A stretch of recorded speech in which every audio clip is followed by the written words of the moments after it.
ser transgressor, mas se você falar que um casal casou, um casal gay, se juntou, né, não havia casamento, já seria transgressor. O Bom Crioulo, que é um livro que eu li antes de ter noção de realismo, antes de ter noção de naturalismo, era um livro leve e tal, mas já era transgressor, já era. Então a literatura gay sempre foi, tem essa vantagem, sempre foi arte, porque sempre foi transgressora. Pena que não há tanto, né? E você falou do sexo múltiplo e essas coisas serem modernas, mas moderno escrever sobre isso abertamente, né? Mas sempre houve muito e tal, porque o Bom Crioulo mesmo tem toda uma denúncia de como eram aquelas relações da Marinha. Enfim, não sei, eu vou parar de falar, senão eu me perco. Sou prolixo. Tetsu, sim, sim. E acho que a gente vai meio que soltando ali, vai soltando assim, ao longo da conversa ali. Assim, eu tinha feito uma sacanagem com você, assim, disse, cara, venha montada, por que você não veio montado, cara? Assim, porque assim, eu acho assim, eu gosto muito dos seus poemas, mas gosto mais ainda quando eles são acompanhados de performance, e mais ainda quando eles são acompanhados da personagem que você criou. Acho que de alguma forma está tudo ali no mesmo pacote. Assim, principalmente se a gente pegar aqui você aqui agora, ele não é aquela moça loura, linda, maravilhosa e o que eu tenho o prazer de conhecer assim, e ela não existe só ela existe esteticamente. Então acho que assim talvez exista uma diferença se não houver perdão. Uma coisa é uma literatura gay, outra uma literatura queer, uma postura queer, e acho que você está indo mais para o queer do que exatamente para uma coisa gay. Desculpa se eu não estou fazendo a pergunta da maneira mais correta. Bom, a Samantha, né, que é uma drag queen, personagem que eu faço, como eu entendi que a mesa era sobre sexualidade, eu não queria me misturar muito com a questão do gênero. E, no caso, todo controle é uma forma de, de, de poder para manter alguma coisa que está lá. Eu estou falando isso porque, assim, desde que a gente nasce, a gente sempre é controlado, tudo que até o que a gente come, o que a gente bebe, o que a gente introduz no corpo, o que a gente quer usar, então tudo tem um controle, né, social em cima do sistema, em cima da pessoa. Então, eu acho que uma coisa muito revolucionária é a questão do sexo. Quando 95% da sociedade é heteronormativa e isso é imposto, porque não é. Potencialmente todos somos bissexuais, mas a sociedade te impõe que você tem que, né, para poder ser uma pessoa aceita, você tem que comer tal coisa, não pode beber, não pode se drogar, não pode. Quer dizer, você tem que ter um controle social para ser um ser humano aceitável e civilizado e um cidadão. Então já começa aí uma violência, porque se você sente diferente, né, você não tem como controlar, não é uma opção, é uma coisa que você vem de dentro. Então, quando você sabe que você vai ter um monte de regras que vão te fazer infelizes, no sentido de que você não pode demonstrar o seu afeto, porque não é questão de sexo só. A sexualidade, eu acho que desde que eu nasci, eu sempre quis fazer coisas que me fizessem ser amado. A profissão, tudo que eu escolhi é porque desde de criança, não é porque meus pais se separaram, que eu me sentia, né, meio assim, sozinho, mas a questão do amor sempre veio em primeiro lugar. Então, quando eu, até no caso do afeto, de eu me interessar por alguém do mesmo sexo, eu sempre estava querendo ser amado, não é só questão sexual, mas isso vem junto porque é uma orientação. Quando eu penso numa coisa que me excita, eu vou pensar no que a minha orientação me leva a pensar, não é uma coisa programada como dizem que é programado. Mas eu estou falando tudo isso porque, então, a Samantha já é uma coisa que veio depois, também ele falou de música, e eu gostava muito na adolescência, quer dizer, né, foi adolescência, já quase fase adulta, de uma cantora, Fátima Guedes, que tinha músicas assim românticas, né, histórias de mulheres, e eu ouvia e me emocionava, assim. Eu acho que todo mundo tem um lado mulher também, um lado homem. Eu não me identifico, tipo, assim, enquanto ser no mundo, eu me identifico como homem cis, tal. Essa necessidade de me travestir eu tenho. Eu gosto muito de me vestir de mulher, eu me sinto bem. Mas não é uma coisa que eu acho que vai me identificar, é como se fosse um personagem. E eu entendo, né, quem não está, não está, como é que se fala, com o seu gênero, é, define, está com seu, já nasce com gênero, mas só que não se sente do ser a daquele gênero. Então, é uma pessoa transgênero, né, feminino ou masculino. Eu tô feliz com o meu gênero, mas eu sinto necessidade de me travestir. Então, a coisa queer que eu acho que eu carrego em mim é a questão de querer ter essa liberdade de poder me travestir, de poder... Por que o homem tem que se vestir assim? Por que o homem não pode se vestir com vestido, com batom, com... Sabe? Por que eu não posso me soltar esse lado, sei lá, que dizem que é feminino? Por que a mulher não pode ter pelo embaixo do braço? Sabe, essas questões. Então, não é só eu me portar para ser uma mulher esteticamente bonita ou perfeita para determinados olhares. Mas o legal é eu poder ter a liberdade de ser um monstro, como tem uma teoria da Suzy Shock, ou da teoria da Judith Butler, também fala bastante sobre a teoria queer, sobre a questão dos gêneros, não binário, entendeu? Então, isso que eu comecei a ver e eu tenho vontade de que a gente possa ter, um dia um pouco utópico, mas eu acho que eu acredito na galera que está vindo, de a gente poder não ser julgado só entendeu? Pela aparência. De repente eu tô afim de ser masculino, mas tem dia que eu tenho vontade de tomar uma saia e sair rebolando, por que não, entendeu? Então, por que essa ditadura do binário, se é homem ou mulher? E a Samantha, eu acho que eu me liberto um pouco nisso, assim. Aí eu gosto de fazer a Samantha porque ela tem essa liberdade. Nem sempre ela tá com a barba feita, sei lá. É uma drag, mas também ela é um ser, sabe? É a vontade de soltar o lado feminino, assim, que eu sei que eu tenho bastante.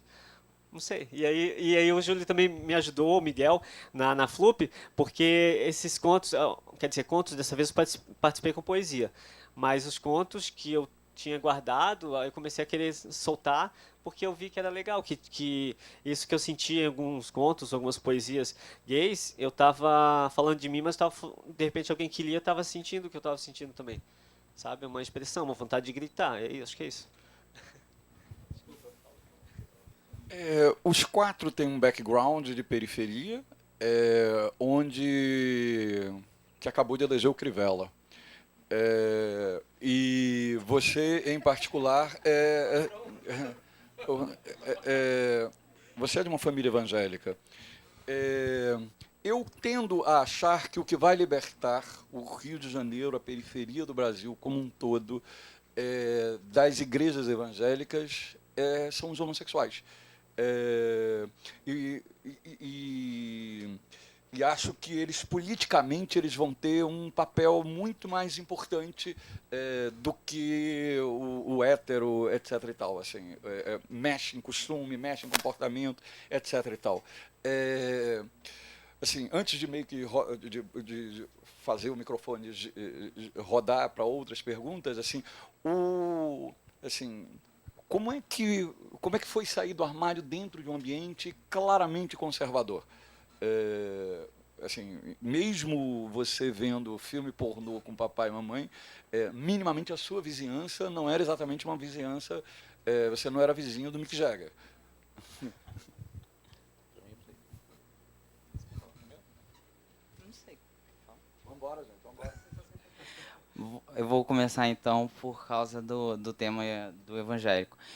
Você fala, é engraçado você falar isso, porque quando eu estava no final da adolescência, eu pensava o seguinte, falava, porque eu me culpava muito e toda a questão do pecado, e eu falava, mas é engraçado, todo mundo peca, e todos eles ficam permanecendo no pecado, tem muito essa nomenclatura. Não é errado pecar, o importante é não permanecer no pecado, etc. E eu falava, mas a questão da homossexualidade é pior. Então, na igreja, você via as pessoas que traíam, você via pessoas que cometiam. Não estou dizendo que a igreja permita isso declaradamente, mas as pessoas não se sentiam tão mal. Naquele meio era mais aceito, era mais fácil de esconder e etc. E o gay não. O gay, se ele realmente se assumir, ele vai ter que sair da igreja. Diferente de todos os outros pecados. E talvez isso seja a importância dos gays, né, para combater. Mas hoje em dia já existe igreja evangélica que aceita homossexuais, e até o Didi Macedo fala.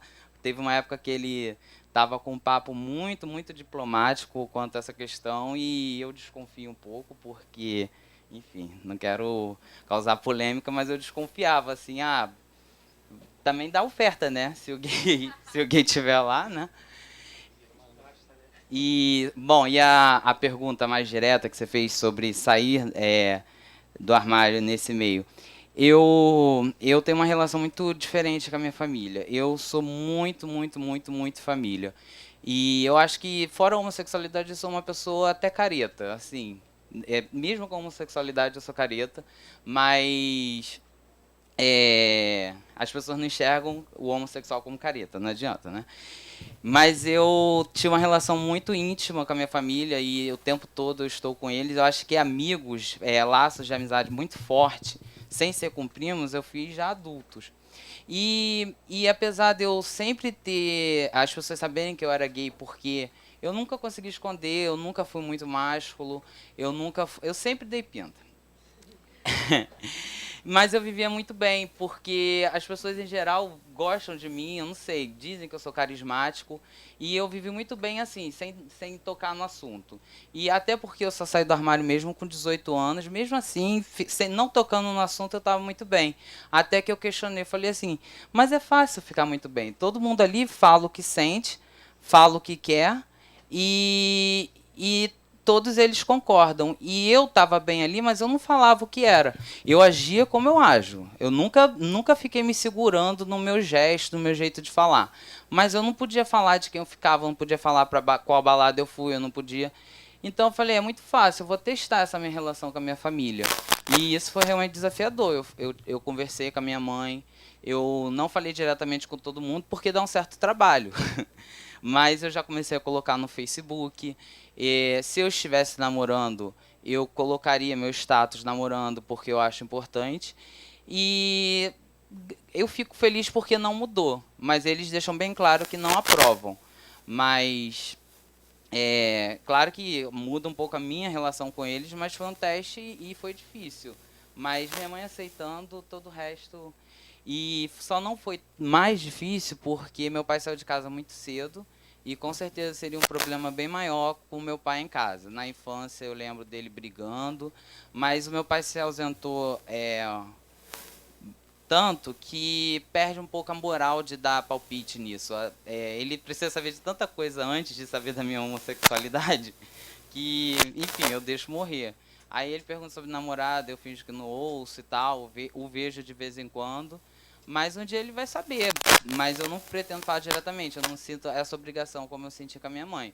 Eu vou colocar no Facebook, vou declarar e ele vai ver, eu já vou estar casando. E assim como outras pessoas da família.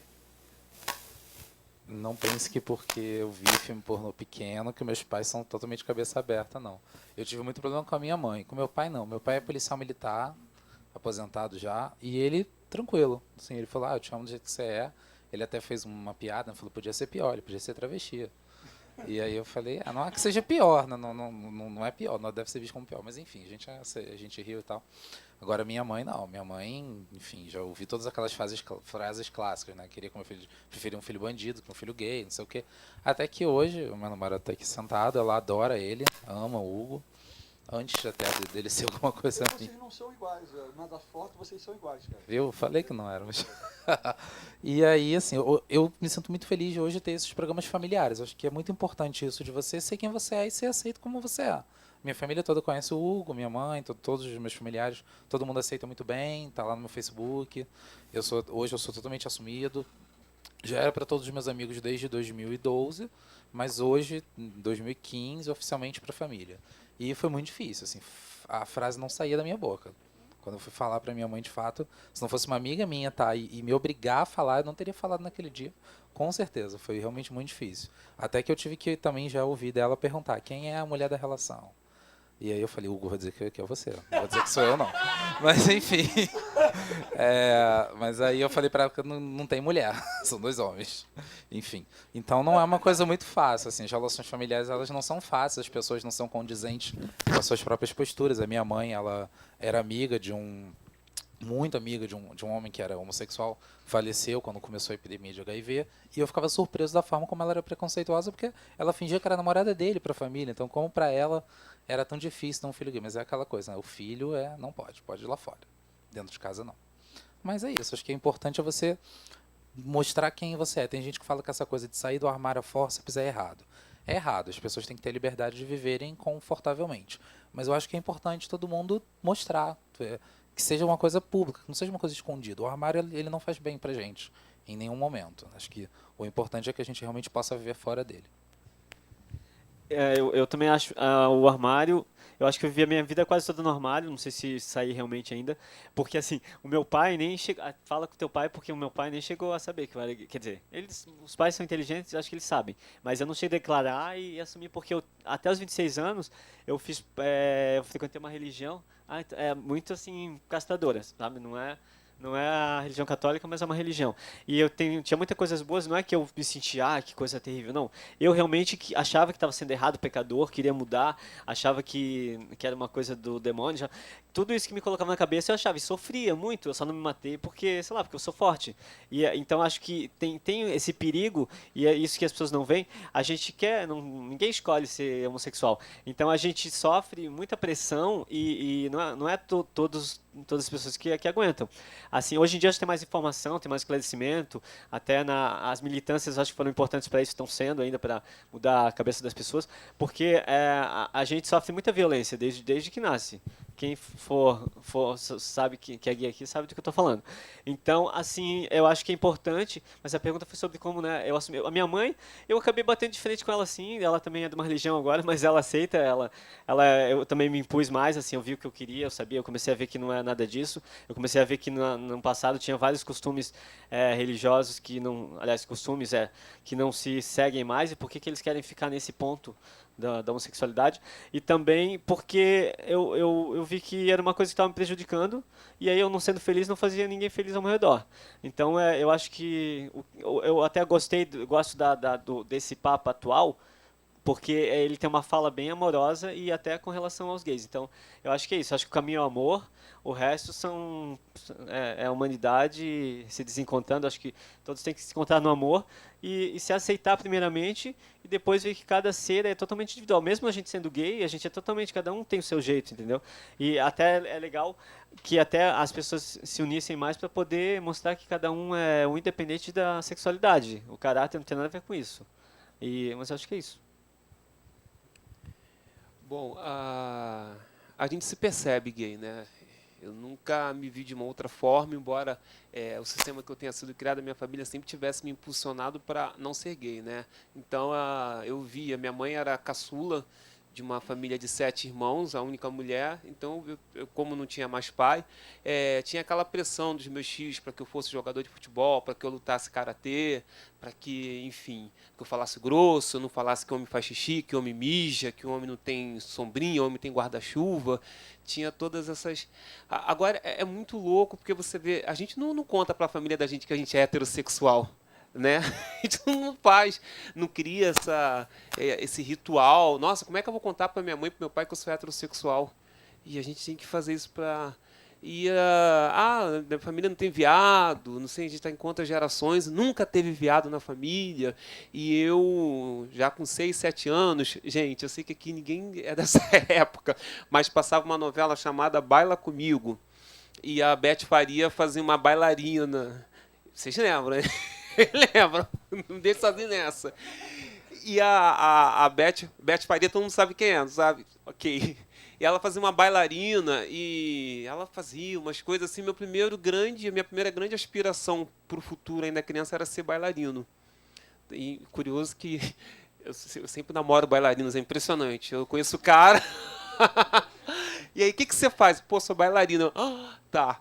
E eu fui tolhido do meu sonho, porque ser bailarina era coisa de viado e não sei, aquela coisa toda. E, de repente, eu Poderia ter viajado o mundo inteiro, poderia ter dado errado como bailarino, mas, enfim, poderia ter experimentado, né? Que é o nosso sonho. E, assim, sendo tolhido o tempo inteiro das coisas que eu gostava. Então, enquanto os meus primos, aos 13, 14 anos, estavam pegando todo mundo, ou pelo menos contando que estava pegando todo mundo, eu queria ir para a TV declamar poema, já estava ali aluado já das minhas paixões não correspondidas, aquelas coisas fantasiadas que a gente cria, né? Eu estava ali escrevendo, já estava sonhando tocar guitarra na TV, enfim, era um mundo diferente do meu. Mas quem me dedurou primeiro, na verdade eu não saí do armário, quem me dedurou primeiro foi a minha família. Ela tem uma passagem por terreiro, e aí a pombagira da minha tia desceu e aí falou que eu era Mona Ocó. Aquilo foi uma bomba, assim. Eu falei, a minha mãe não tem filho viado, não. Eu falei, mãe, é mentira, moço. O senhor está me chamando de mentiroso, moço? Então foi primeiro, a parada passou meio que batida também. Depois a gente teve uma transição, as pessoas começaram a se converter e a frequentar a igreja evangélica. Eu fui com 13 anos e a coisa só piorou porque a gente começou a viver essa crise, né? Porque entra o discurso religioso, entra esse discurso que já fez gente se suicidar, que fez gente ficar perdida até hoje, que tem gente doida por causa do discurso religioso, a pessoa acaba se tolhindo, gente presa no casamento. Graças a Deus não cheguei nisso. Aí saí da igreja, fiquei um tempo fora, depois voltei. Fiquei uns 17 anos frequentando a igreja evangélica. Até 2 anos atrás eu estava frequentando a igreja, aquela coisa toda, mas nunca deixei de me relacionar com outros caras, nunca deixei de namorar. Mas toda vez que os meus pastores, alguns até bem intencionados, pelo menos na cabeça deles, chegavam para mim falar, eu aparentava estar tendo problemas, como qualquer pessoa tem, mas eles sempre miravam o problema na questão da sexualidade. Então mandavam vídeos para mim de caras que deixaram de ser gays, e assim, eu não quero deixar de ser gay. Então eles vão muito para esse aspecto da cura. E eu saí do armário para valer mesmo, com 18 para 19 anos, culminou com a passagem da minha mãe. E eu não tinha mais nada que me prendesse, e eu saí de casa junto com o corpo da minha mãe. Minha mãe saiu de casa para ser enterrada. Eu peguei meia dúzia de cueca que eu tinha, botei lá numa bolsa que eu tinha e fui para o mundo. Eu, coincidentemente, tinha conseguido meu primeiro emprego de carteira assinada, eu já estava no ensino médio, então eu achei que eu não devia mais nada para ninguém dali então. E depois dos 19 para cá, eu não sei até hoje que tipo de relação a minha família tem com a minha sexualidade. Não sei mesmo, sabe? Mas eu estudei, me formei, consegui bons empregos, me firmei.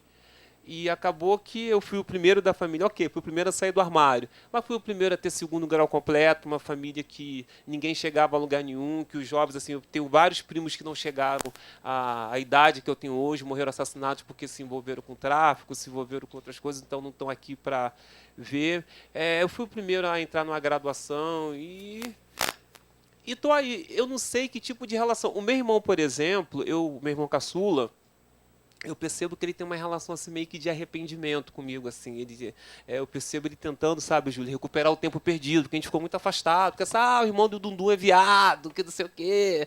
E acabou que eu sou de Piabetá, né? Então, eu vim transitando até parar na Cidade de Deus, mas eu sou de lá. E vários dos meus amigos de infância hoje são amigos do meu irmão caçula e não sabem que nós somos irmãos. Então hoje meu irmão, ele quer estar em todos os lugares onde eu estou. Quando eu me formei em jornalismo, na época ele era vigia de um posto de gasolina e deu uma merda lá, não sei o que foi. Eu vou ligar pro meu irmão que é jornalista, que não sei o quê. A gente levou o balanço geral lá, aquela coisa toda. Então meio que virei um herói. Então qualquer treta que tem, eu vou ligar pro meu irmão que trabalha na Record. Porra nenhuma, não trabalho lá. São contatos que eu tenho como jornalista. Então assim, eu acho que eu virei meio que um herói. E hoje ele demorou muito para poder voltar a estudar. Aí voltou a estudar recentemente, está terminando o ensino médio, casou com a professora de português. Vai oficializar. Casou. Vão oficializar a união e eu vou ser padrinho assim, para um garoto que, assim, ele não chegava perto de mim, teu irmão é viado, e, assim, para encerrar, eu vivi, assim, foi muito violento para mim, assim, tanto na forma física também, porque eu tinha aquela mão caída, assim, não é mão de homem, né, fala grosso, e aí esse fala grosso, esse fala igual homem, era com um peteleco, era com esbarrão, era com uma violência mesmo, assim, às vezes até simbólica, porque você ser corrigido em público, né, e tem aquela filosofia que é elogio público, né, a chamar a atenção no privado, né, e você o tempo inteiro você está ali sentado, parecia que eu estava cometendo um crime. Então, para mim foi barra pesada, sabe, assim, passar, foi bem violento, tanto é que a primeira coisa que eu fiz quando eu pude, eu me afastei, eu saí com 18 anos de casa e não voltei mais, né, e o que a vida não corrigiu, a análise está corrigindo agora, né? A literatura está corrigindo e vida que segue. Mas doeu, né, no aspecto sentimental mesmo, mas a vida é assim mesmo. A gente toma uma porrada, a gente levanta, né? E é isso. Bom, eu vou fazer uma última bola por causa do Henrique, o Henrique Coimbra, que é um outro autor homossexual que apareceu ali dentro da FLUP. Hoje em dia ele tem uma vida de blogger e youtuber muito poderosa. Mas no dia que ele lançou um romance, ele também escreve compulsivamente. A gente lançou o livro deles lá na Bienal. E eu nunca tinha entendido por que ele era um youtuber tão poderoso. E tinha uma fala que eu ouvi aqui em diversos momentos, e em diversos momentos aqui eu achei que eram de absoluta literatura.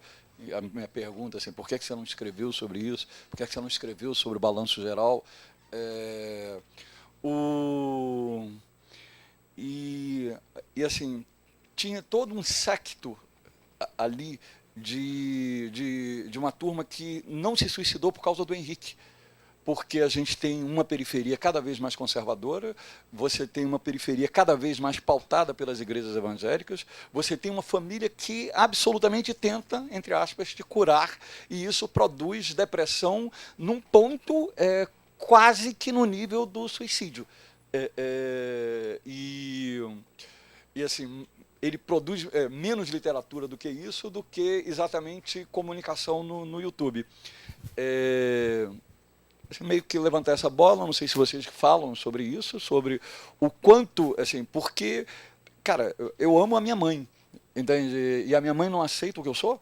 Eu não posso ser o que eu sou, então eu amo meu pai, eu amo meu irmão, eu amo eu amo essas pessoas que estão todas aqui em torno de mim e eu quero ser amado, todo mundo quer ser amado. Só que para eu poder ser, né, eu não posso ser o que sou, porque se eu for o que eu sou, eu serei rejeitado e claramente existe uma geração gay na periferia.